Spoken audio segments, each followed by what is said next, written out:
નમસ્કાર મિત્રો, આજે આપણે સૂર્ય નમસ્કાર વિશે જાણીશું અને જે યોગનો એક મહત્ત્વપૂર્ણ ભાગ છે તે છે સૂર્ય નમસ્કાર. તે માત્ર કસરત નથી પણ આપણા શરીર જે છે તેનું મન અને આત્મા છે તેનાથી જોડાયેલું એક સંપૂર્ણ સાધન છે. સૂર્ય નમસ્કારમાં એ આપણું જીવન છે. પ્રાચીન સમયમાં જ્યારે ઋષિઓ હતા તે સૂર્ય નમસ્કાર કરતા હતા. ઋષિઓએ સૂર્યને ભગવાન સમાન માનતા હતા તેવું કહેવામાં આવે છે. સૂર્ય નમસ્કાર શું છે? સૂર્ય નમસ્કાર એટલે શું? જો તમને સૂર્ય નમસ્કાર વિશે કોઈ જાણકારી હોય તો તમે જરૂર કોમેન્ટ કરજો. સૂર્ય નમસ્કાર એમાં 12 આસનો છે.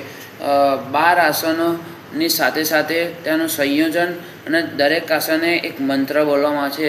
સૂર્ય નમસ્કારમાં 12 આસન તો છે પણ તેની સાથે એક મંત્ર પણ છે અને 12 આસનોના નામ પણ છે જે શરીર અને મન પણ સકારાત્મક રાખે છે. જે શરીર પર સારી અને સકારાત્મક વિચાર રજૂ કરે છે અને સારા વિચારો આપણા દિમાગમાં અને મગજમાં આવે છે. સૂર્ય નમસ્કારમાં 12 ક્રિયાઓ છે.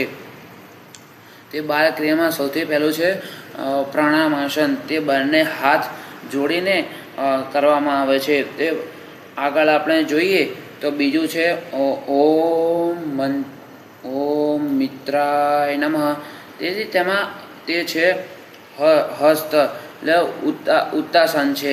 તેમાં 2 હાથ ઉપર લઈને આકાશ તરફ જોવામાં આવે છે. પછી તે હાથ આગળ ઉપર લઈને પાછળ વળવાનું એટલે આમ શીખવામાં આવે છે અને આમ કરવામાં આવે છે. અને પછી બીજો છે ઓમ રવયે નમઃ. તેથી પદ્માસનની આગળ વળીને પગને સ્પર્શ કરવામાં આવે છે આવી રીતે. પછી છે ઓમ સૂર્યાય નમઃ. તે છે ત્રીજો મંત્ર.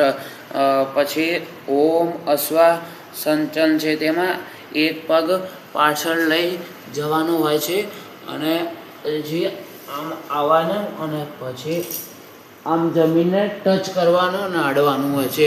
એ દંડાસનની ક્રિયા છે. પછી જે શરીર સીધું રાખવાનું હોય છે શવાસનની ટાઈમ અને શરીર આપણે આમ ક્રિયા કરવાની હોય છે. પછી આપણો છે અષ્ટાંગ નમસ્કાર. જે આપણો છઠ્ઠો મંત્ર છે. પછી 8 અંગ જમીન ઉપર અડાયેલા હોવા જોઈએ. અને પછી છે હોમ પુષ્ણે નમઃ.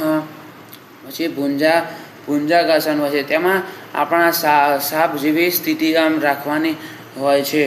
પછી ઓમ હરિ ગર્ભાય નમઃ. એ આપણો 8મો મંત્ર છે. તેમાં પર્વતાસન એટલે પર્વતની જેમ સ્થિતિ રાખીને રાખવામાં આવે છે. પછી છે હોમ મરીચાય નમઃ.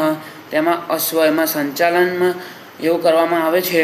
તે યોગમાં પદ્માસનની સ્થિતિમાં બેસીને આમ કરીને આમ બેસીને પછી આમ જોવામાં આવે છે ને આમ કરવામાં આવે છે. પછી ઓમ મંત્રાય અને સવિત્રાય નમઃ હોય છે. પછી હસ્ત ઉત્તાસન હોય છે. પછી ઓમ આકાર્ય નમઃ. પછી 11મો મંત્ર છે. 12મો મંત્ર છે ઓમ પ્રણામાસન. હોમ પ્રણામાસન મંત્ર એમાં આવે છે. તે 12મા આસનનું નામ છે.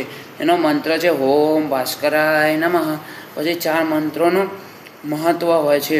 સૌ પ્રથમ શરૂઆત અહીંયાથી, પછી અહીંયા, પછી જમીન ઉપર, પછી અહીંયા, પછી નીચે જમીન ઉપર અડાડવામાં આવે છે.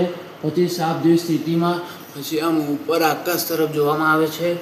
પછી આમ, પછી આપણે બીજું છે પછી આમ પાછળ જોવામાં આવે છે. પછી નીચે, પછી આમ આવે છે. તો આ આપણે સૂર્ય નમસ્કારની સ્થિતિ છે. અને સૂર્ય નમસ્કાર દરરોજ કરવા જોઈએ. શરીરને સારું અને સ્ફૂર્તિદાયક બનાવે છે. આભાર.